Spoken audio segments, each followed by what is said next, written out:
கொஞ்சம் கொஞ்சமாக கூட செயின் பண்ணி பழகுனீங்கன்னா நான் 3 நல்லா செட்டாக இருக்கானுங்க. ஆமாம் ஆமாம், எதுவுமே கலையாது. கொண்டு போன தோட்டம் கிழக்க வரைக்கும் வரும். ஏதுங்க நீங்கள் கொஞ்சம் வேணால் கட்டி பாருங்கண்ணா. அப்படி ஒரு செயினில் இது பண்ணிவிட்டு இதை எடுத்து விட்டு அது செயினில் கட்டி பாருங்க. இல்லை எப்படி இருந்தாலும் ஒரு ஜீவன் நம்ம கழுத்தில் ஒரு ஒயரோ இதை விட்டு ஒரு வெயிட்டு தொங்கணுமோ, ஒரு சின்ன கல்லை கட்டிட்டு நம்ம 1 மணி நேரம் சுற்ற விட்டால் நம்மளால் முடியுமா? அது மட்டும் அவுத்து விட்டுட்டு செயின் பண்ணி பாருங்கண்ணா கொஞ்சம். அடே உனக்கு ஃப்ரீடா.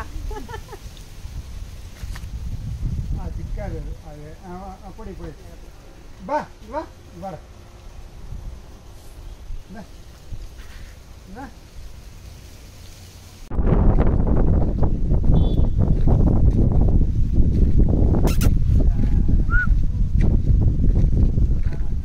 சரி வா.